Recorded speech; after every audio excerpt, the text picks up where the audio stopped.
আসসালামু আলাইকুম প্রিয় দর্শক, অন্য মঞ্চের আলাপ চাইতায় আপনাদের সকলকে আমন্ত্রণ জানাচ্ছি। মুহূর্তে আপনাদের সামনে কথা বলতে চাই। শেখ হাসিনা ফিরবার পেছনে দেশে বিদেশে যে সমীকরণগুলোর দ্রুত পরিবর্তন হচ্ছে, আপনারা সাম্প্রতিক সময়ে দেখছেন যে শেখ হাসিনা যখন ভার্চুয়াল বক্তব্যগুলোতে আসছেন তখন সেখানেও তিনি দৃঢ় আশাবাদ ব্যক্ত করছেন যে তিনি অতি দ্রুত দেশে ফিরবেন এবং আন্তর্জাতিক গণমাধ্যমগুলোতে যে সাক্ষাৎকারগুলো দিচ্ছেন তাতেও তিনি দৃঢ় আশাবাদ ব্যক্ত করছেন যে তিনি অতি দ্রুত দেশে ফিরবেন এবং দেশে ফিরবার মুডে আছেন। দেশে ফিরবার তিনি প্রস্তুতি নিচ্ছেন। আগামী অল্প কিছুদিনের মধ্যে, কয়েক মাসের মধ্যে তার তৃতীয় স্বদেশ প্রত্যাবর্তন ঘটবে মাথা উঁচু করে, বীরের বেশে। এগুলো কি শুধু তিনি বলার জন্যই বলছেন? এর পেছনে কি? এর পেছনে দেশে এবং বিদেশে নানা সমীকরণ কাজ করছে এবং সমীকরণগুলো ইতিবাচকভাবে অতি দ্রুত পরিবর্তন হচ্ছে, যার কারণে শেখ হাসিনা নিজে যেমন আশাবাদী, আওয়ামী লীগ বলয়ে একটা ভিন্ন রকম আশার সঞ্চার করেছে। সমীকরণগুলো কি কি ঘটছে? প্রথমত বাংলাদেশের জনগণ, বাংলাদেশের জনসমর্থন। আপনি এই মুহূর্তের বাংলাদেশের জনসমর্থন যদি বলেন যে বাংলাদেশের জনগণ, আপামর জনগণ আওয়ামী লীগকে, শেখ হাসিনাকে গ্রহণ করবার জন্য প্রস্তুত হয়ে গেছে। এমনকি 80% জনগণ। আমি 80% কেন সেটিও বলছি, ব্যাখ্যা দিচ্ছি যে বাংলাদেশে রাজনীতি আসলে সত্যিকার অর্থে প্রত্যক্ষ রাজনীতি করে আমি ধারণা করি 10% বেশি মানুষ হবে না, সব রাজনৈতিক দল মিলিয়ে। কারণ বাংলাদেশের রাজনীতিটা এত নোংরা হিসেবে পরিচিত হয়ে গেছে যে সরাসরি আমি রাজনৈতিক কর্মী এটি মনে করে ম্যাক্সিমাম 10%। বাকি 90% মানুষ কিন্তু রাজনীতির বাইরে ভোট দেয়, কোনো একটা মার্কায় ভোট দেয়। এই 90% মানুষই কিন্তু নির্ধারণ করে যে কে দেশ শাসন করবে, কে শাসনের বাইরে থাকবে। গত 2 বছর আওয়ামী লীগ সরকার পতনের পর থেকে বাংলাদেশে যা কিছু ঘটছে, ইউনূস সরকারের 18 মাস, তারেক সরকারের এই যে 4th মাস চলছে, যা দেখছে বাংলাদেশের মানুষ কিন্তু এটি দেখা থেকে, এগুলো দেখার সাথে কোনোভাবে গত 16 বছরে অভ্যস্ত ছিল না। আর অভ্যস্ত ছিল না যখন, তখন এই সাধারণ 90% মানুষগুলো বলছে, ফিল করছে ভেতর থেকে যে আমরা আগেই ভালো ছিলাম। আমি 80% বলছি। নানান জরিপ হচ্ছে এই মুহূর্তে। আমি নিজেও আমার প্ল্যাটফর্মে, আপনারা যে প্ল্যাটফর্মের, যে পরিবারের আপনারা সদস্য, সেই প্ল্যাটফর্মেও আমি অনেকবার জরিপ করেছি আওয়ামী লীগ সরকার পতনের কয়েক মাসের পর থেকে বিভিন্ন সময়। সেখানে আমার জরিপে এসছে একটা বিশাল সমর্থন আওয়ামী লীগের প্রতি। সম্প্রতি গত 2 দিন আগে বাংলাদেশ বিরোধী একজন মানুষ, আমি কুলঙ্গার বলি তাকে, পোল্টিবাজ আসিফ নজরুল, তার ফেসবুক প্ল্যাটফর্মে একটি জরিপ করেছেন। যে জরিপে 3/2%, 72-75%, আজকে এটার ফলাফল কি আরো ভোট কি আমি আজকে খেয়াল করিনি, কিন্তু 72-75% মানুষ বলছে শেখ হাসিনা আসবার পক্ষে। এটা ধরে নিতে পারেন 80%। এটি বাড়ছে আস্তে আস্তে। আমি প্রথম যখন দেখেছিলাম 70% ছিল, তারপরে দেখেছি 72%, এভাবে বাড়ছে। আসিফ নজরুল কালপ্রিটের একটা জরিপে বাংলাদেশের মানুষ এভাবে সমর্থন দিচ্ছে যে শেখ হাসিনা আসুন। তাহলে এর চেয়ে বড় প্রমাণ আর কিছু নেই যে বাংলাদেশের মাটি, বাংলাদেশের মানুষ তৈরি হয়ে গেছে আওয়ামী লীগকে রিসিভ করবার জন্য। আরেকটি জিনিস, আন্তর্জাতিক সমীকরণ। আন্তর্জাতিক সমীকরণ অতি দ্রুততার সাথে পাল্টে যাচ্ছে। আপনারা জানেন অতি সম্প্রতি মার্কিন পররাষ্ট্র সচিব মার্কো রুবিওর 4 দিনের ভারত সফর শেষ হয়ে গেছে গত সপ্তাহে। গত মঙ্গলবার তিনি ভারত থেকে চলে গেছেন। এই সফরটা ছিল অত্যন্ত গুরুত্বপূর্ণ একটি সফর। এটি মূলত তিনি এসেছিলেন, উপলক্ষ ছিল কোয়াড পররাষ্ট্রমন্ত্রীদের বৈঠকে, কিন্তু তার চেয়েও গুরুত্বপূর্ণ ছিল নরেন্দ্র মোদীর সাথে বৈঠক, এস জয়শঙ্করের সাথে বৈঠক, অজিত দোভালের সাথে বৈঠক।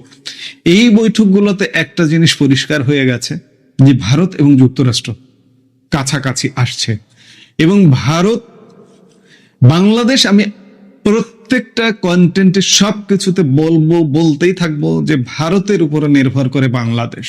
কেন নির্ভর করে আমি ব্যাখ্যা দিয়েছি, তাদের নিরাপত্তা, তাদের স্থিতিশীলতার জন্য। তো এই বৈঠকগুলোর ফলে ভারত যুক্তরাষ্ট্র কাছাকাছি। শুধু তাই নয়, গতকালকেও একটি অনুষ্ঠানে ভারতে মার্কিন রাষ্ট্রদূত সার্জিও গোর খুব গুরুত্বপূর্ণ একটি কথা বলেছেন। তিনি বলেছেন যে ভারত এবং যুক্তরাষ্ট্রের যে বাণিজ্য চুক্তি, সেই চুক্তি প্রায় 99% চুক্তি হবার কাছাকাছি চলে এসছে, 1% বাকি আছে। আগামী এই কয়েকদিনের মধ্যে, জুন 2-3 দিনের মধ্যে ভারতে বাণিজ্য প্রতিনিধি দল সফরে আসছেন, এবং সফরে আসবার পর লাস্ট ওই যে 1% আলাপ বাকি আছে, এই আলাপটা সম্পূর্ণ হয়ে যাবে। এই আলাপটা সম্পূর্ণ হবার পরে ভারত এবং যুক্তরাষ্ট্র, সবার আগে তো বাণিজ্য, অর্থনীতি, সামরিক চুক্তি বা সামরিক সহযোগিতা সেগুলো আছে, সবার আগে অর্থনীতি। ডোনাল্ড ট্রাম্প আসার পর থেকে বাণিজ্য চুক্তি নিয়ে ভারত এবং মার্কিন যুক্তরাষ্ট্র যেভাবে ঝুলে আছে, হ্যাঙ্গিং হয়ে আছে, এটা খুব শীঘ্রই ঘটতে যাচ্ছে। আগামী 3-4 দিনের মধ্যে আসার পরে তারা আলাপ আলোচনা ফাইনাল করবার পরে হয়তো খুব স্বল্পতম সময় এই চুক্তিটা হয়ে যাবে, এবং এই চুক্তিটা হয়ে গেলে যেটি হবে, মার্কিন যুক্তরাষ্ট্র এবং ভারত কাছাকাছি চলে এলো, এবং বাকি সব কর্ম একসাথে হবে। এবং একসাথে হবে যখন, আমি আগেও বলেছি যে এই কথাগুলো রিপিট হয়ে যায়, যে মার্কিন যুক্তরাষ্ট্র এই অঞ্চলে কোনো কিছু করতে গেলে, ইন্দো প্যাসিফিক, শুধু ভারত বাংলাদেশে নয়, ইন্দো প্যাসিফিকে কিছু করতে গেলে ভারতীয় দৃষ্টিতে দেখবে। আগে মার্কিন যুক্তরাষ্ট্র ভারতের দিকে দৃষ্টি দেবে, ভারত কিভাবে দেখছে তখন মার্কিন যুক্তরাষ্ট্র সেইভাবেই দেখবে। বাংলাদেশের ব্যাপারটিও ঠিক তেমনই। এখানে বাংলাদেশের জনগণ রেডি, ভারত মার্কিন যুক্তরাষ্ট্র যদি রেডি হয়ে যায়, আর এখানে সামরিক শক্তি, বাংলাদেশের ক্ষমতা পরিবর্তন হয় সম্পূর্ণ সামরিক শক্তির সহযোগিতায়। সামরিক শক্তি কিন্তু নিজে নিজে নয়, সামরিক শক্তিকে পেছন থেকে পাওয়ার দেয়। অতীতের যে অঘটনগুলো ঘটেছিল, বঙ্গবন্ধু হত্যাকাণ্ড থেকে শুরু করে, জিয়াউর রহমান হত্যাকাণ্ড থেকে শুরু করে, সামরিক শক্তিকে নিজেরাই সবকিছু করেছে। পেছনে কি আন্তর্জাতিক শক্তি নেই? আন্তর্জাতিক শক্তি সেই সামরিক শক্তিকে পাওয়ার দেয়।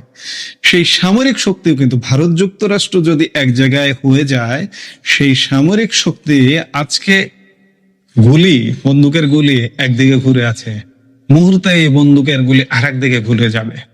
অর্থাৎ 3টি বিষয়, বাংলাদেশের জনগণ, ভারত, যুক্তরাষ্ট্র, সামরিক বাহিনী, এই 3-4টি বিষয়, এই 4টি বিষয় যদি এক হয়ে যায়, একসাথে একভাবে চিন্তা করে, তাহলে বাংলাদেশের পরিবর্তন অনিবার্য। এবং এই যে 4টি সমীকরণ, জনগণ, ভারত, যুক্তরাষ্ট্র, সামরিক বাহিনী, ভেতরে ক্রিয়া প্রতিক্রিয়া, রিয়াকশন অলরেডি চলছে, অলরেডি শুরু হয়ে গেছে। জনগণ রেডি, কিন্তু ভারত যুক্তরাষ্ট্রের রিয়াকশনটা এখনো চলছে, চলমান। এটি হওয়ার সাথে সাথে বাংলাদেশে একটা কিছু ঘটবে, একটা ঘটনা ঘটবে, এবং সেই ঘটনা ঘটবার আভাস পাওয়া যাচ্ছে বিধায় শেখ হাসিনা, আওয়ামী লীগ নেতৃত্ব আশাবাদী হয়ে উঠছেন, এবং শেখ হাসিনা দেশে আসবার দৃঢ় আশাবাদ ব্যক্ত করছেন। শেখ হাসিনাকে এই যে আজকের যে বাংলাদেশের বিদ্যমান ব্যবস্থা, জঙ্গি আক্রান্ত বাংলাদেশ, এই বাংলাদেশে ফিরবেন আপনি মনে করছেন? না, এই বাংলাদেশে তিনি ফিরবেন না। তিনি ফিরবেন সেই বাংলাদেশে যখন এই জঙ্গিদের কন্ট্রোল করা যাবে। এই কন্ট্রোল করবারই একটা চেষ্টা চলমান, ভারত যুক্তরাষ্ট্র সেনাবাহিনী, সাথে বাংলাদেশের জনগণ। এই কাজটা চলছে, এই কাজটা প্রক্রিয়াধীন। এই কাজটা যখনই সম্পন্ন হবে, আমি বারবার বলছি, এই আভাসটা পাওয়া যাচ্ছে, এই কাজটা চলছে। এই কাজটা সম্পূর্ণ হওয়ার সাথে সাথে যে নিশ্চিত যে না, হয়ে গেছে, কন্ট্রোল হয়ে গেছে। আর সরকারে যদি বিএনপিও থাকে, তাও শেখ হাসিনা ফিরবেন, এখন সেই সময়টা কত দ্রুত হয় তার উপরে নির্ভর করছে শেখ হাসিনার ফেরা না ফেরা। আগামী 2 বছরেও যদি না হয় তাহলে ফিরবেন না, কিন্তু 2 বছরের প্রশ্নই আসে না। আপনি শুনলেন তো যে মার্কিন যুক্তরাষ্ট্র এবং ভারত কাছাকাছি চলে আসছে, এই যে 2-3 দিনের মধ্যে বাণিজ্য টিম আসছে ভারতে। মানে কি হচ্ছে, অলরেডি কাজ চলছে, কিন্তু আগামী 15 দিন 1 মাস ঈদ পরবর্তী সময়েই নানা রকম সমীকরণ ঘটে যেতে পারে। আর এই ঘটে যেতে পারে এই আভাস থেকেই শেখ হাসিনা বারবার বলছেন তিনি দেশে ফিরবেন। আমরাও আশা করছি যে এভাবে চলবে না, পরিবর্তন, শেখ হাসিনা ফিরবেন, বাংলাদেশ হারবে না, বাংলাদেশ আবার মাথা উঁচু করে দাঁড়াবে। এই মুহূর্তের ভিডিও থেকে বিদায় নিতে চাইছি। রাজনীতির ভণ্ডামি ধরা পড়ে গেছে। জামাত, বিএনপি, এনসিপি, গণ অধিকার ইত্যাদি নামক যে সকল প্রতিষ্ঠান আছে, তাদের উচ্চকিত কণ্ঠে বাইরে যারা স্লোগান দিয়ে বলতো গোলামি চুক্তি করা যাবে না, গোলামি চুক্তি করা যাবে না, তারা বাংলাদেশের ইতিহাসের জঘন্যতম গোলামি চুক্তিকে সব মেনে নিয়েছে। এখন আর প্রেস ক্লাবের সামনে কোনো মানববন্ধন হয় না, সিরডাপে অনুষ্ঠান হয় না, প্রেস ক্লাবের ছোট্ট কক্ষে 10 জন 20 জন নিয়ে সেমিনার হয় না। জুনায়েদ সাকিরা এখন হালুয়া রুটির ভোগ করতে গিয়ে চুপ হয়ে গেছে। আমরা সেই বিষয় নিয়ে কথা বলছি। দেখুন জাতীয় নাগরিক পার্টির যিনি মুখপাত্র তিনি কি বলছেন। এই চুক্তিটা বিএনপি করেছে, কিন্তু সে জাস্ট নির্বাচনের 3 দিন আগে তাদেরই বর্তমান পররাষ্ট্রমন্ত্রীকে দিয়ে এটা অন্তর্বর্তী সরকারের ঘাড়ে চাপিয়ে দিয়েছে। বারবার অন্তর্বর্তী সরকার, এনসিপি, জামাত এদের উপর দায় দিয়ে দিতে চান, কিন্তু চুক্তি করেছে আপনার পররাষ্ট্রমন্ত্রী। জাতীয় নাগরিক পার্টিতে এখন যারা আছে, আমি তো এখন সে বলছে যে এই যে গোলামি চুক্তিটা, এই চুক্তিটা করেছে বিএনপির পররাষ্ট্রমন্ত্রী। তাই যদি হয় তাহলে পার্লামেন্টে এই যে এনসিপি, ইউনুসের কিংস পার্টি, জামাতের বি টিম, তারা পার্লামেন্টে কেন আপত্তি করলেন না? কেন পার্লামেন্টে কথা বললেন না? জামাতের আমির সহ তার ফুল টিম পার্লামেন্টে ছিলেন, একটা শব্দ উচ্চারণ করেননি। একমাত্র স্বতন্ত্র সংসদ সদস্য ব্যারিস্টার রুমিন ফারহানা ছাড়া কেউ কথা বলেননি, তাকে স্পিকার থামিয়ে দিলেন। সেই দিন কোথায় ছিল এই গোলামি চুক্তির বিরুদ্ধে বাইরে সোচ্চার থাকা জামাত, এনসিপি, জুনায়েদ সাকি এবং অন্যান্য যারা আছে? বিএনপি সবসময় বলছেন গোলামি চুক্তি মানি না, সবার আগে বাংলাদেশ। এখন কি দেখলাম? সবার আগে আমেরিকা। অর্থাৎ আমার তেল কিনতে গেলে আমেরিকার পারমিশন নেওয়া লাগবে, আমার যা কিছু মালামাল কিনতে হবে আমেরিকার থেকে, তারা যে দাম নির্ধারণ করবে আমি কোনো আলোচনাও করতে পারবো না। আমার কৃষি জাতীয় পণ্য, এমনকি মাংস আমেরিকার থেকে আনতে হবে। জামাত ইসলামের আমির বাইরে এসে বলছেন যে আমাদের সঙ্গে একটা কথা হয়নি, কিন্তু ডক্টর ইউনূসের নিরাপত্তা উপদেষ্টা, বর্তমানে যিনি প্রধানমন্ত্রী তারেক রহমানের ক্যাবিনেটের পররাষ্ট্র মন্ত্রী, তিনি বলছেন এই চুক্তি করার আগে বড় বড় 2টি রাজনৈতিক দলের সঙ্গে আলাপ আলোচনা হয়েছে, তাদের কনসেন্ট নিয়ে এটা করা হয়েছে, অর্থাৎ তাদের অনুমতি নিয়ে করা হয়েছে। আর এনসিপি তো তখন গভর্নমেন্টের পার্ট ছিল, কাজে তাদের তো অনুমতির অংশ না। আর বাংলাদেশে যে কথিত সুশীল কিছু বাম, কিছু অতি বাম যারা সারাদিন চিৎকার করতেন, তারা কিন্তু এখন আর প্রেস ক্লাবের সামনে সেই 20 জনার মিছিলও করেন না, সিরডাপে অনুষ্ঠান করেন না, প্রেস ক্লাবের ছোট্ট কক্ষে গিয়েও কথা বলেন না, টেলিভিশন টকশোতেও আর গোলামি চুক্তি নিয়ে শব্দ নাই। কারণ হালুয়া রুটির ভাগ খেতেছে, কেউ সরকারি দলে, কেউ বিরোধী দলে। বিরোধী দল তো ভাগ খাচ্ছে, কারণ বিরোধী দল হিসাবে তারা সকল সুযোগ সুবিধা নিচ্ছে, তদবির করতেছে, নিজেদের প্রয়োজনে কোথায় কাকে পোস্টিং দিতে হবে, কার কি লাইসেন্স দিতে হবে, কার কি সুযোগ সুবিধা নিতে হবে, এটা তারা করছেন। এই গোলামি চুক্তির সবকিছুর সঙ্গে যে তারা জড়িত, যেদিন পররাষ্ট্রমন্ত্রী খলিলুর রহমান দাম্ভিকতার সঙ্গে বললেন, সেই দিন বিএনপির পক্ষ থেকে তো আপত্তি করে বলা হয় নাই যে না এটা আমরা জানি না। চুক্তিটা তো নিঃসন্দেহে গোলামি চুক্তি, এতে তো কোনো ভুল নাই, তারা কোনো কথা বলছেন না। বাংলাদেশে আনু মোহাম্মদ সহ কিছু বুর্জুয়া, কিছু তথাকথিত তাত্ত্বিকরা বাইরে স্লোগান দিতেন, সলিমুল্লাহ খান, ফরহাদ মজহার আর একটি ভণ্ড বুদ্ধিজীবী চিন্তক আজকে তাদের মুখে কুলু পেটে বসে আছেন। এদের কাছে আসলে ক্ষমতা, এদের কাছে সবার আগে বাংলাদেশ না, এদের কাছে সবার আগে মসনদ। শেখ হাসিনা আজ পর্যন্ত কেউ দেখাতে পারেনি কোন গোলামি চুক্তি করেছেন, রাষ্ট্রের স্বাধীনতা বা রাষ্ট্রের স্বার্থ কাকুর কাছে বিকিয়ে দিয়েছেন। সে কারণেই তাকে ক্ষমতা থেকে উচ্ছেদ করা হয়েছে। যতবার বলা হয়েছে ভারতের সঙ্গে শেখ হাসিনা নানা রকম অসম চুক্তি করেছে, এই 18 মাসের ইউনূস পরবর্তীতে বিএনপি আজ পর্যন্ত কেউ একটি চুক্তি দেখাতে পারেনি যে শেখ হাসিনা রাষ্ট্রের পরিপন্থী চুক্তি করেছে। আমেরিকার কাছে দেশটাকে বন্ধক দিয়েছে এই তথাকথিত নন ডিসক্লোজার এগ্রিমেন্টের মাধ্যমে। কল্পনা করতে পারেন তার কাছ থেকে আমার সব মালামাল কিনতে হবে, সে যে দাম ধরে দেবে সেই দামে কিনতে হবে, কোনো বার্গেনিং করা যাবে না, দর কষাকষি করা যাবে না।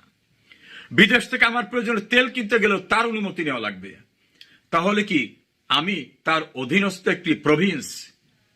আমি কি তার অধীনস্থ একটি তাবেদার রাষ্ট্র? এটা আজকে পরিষ্কার হয়ে গেছে। শেখ হাসিনাই তাবেদারি রাষ্ট্র করেনি। জামাত এখন বাইরের ভয়ঙ্কর চাপের কারণে যে বলছে যে আমরা জানতাম না, পার্লামেন্টে আপত্তি করে নাই, পররাষ্ট্রমন্ত্রী যেদিন বলছেন সেদিনও আপত্তি করে নাই।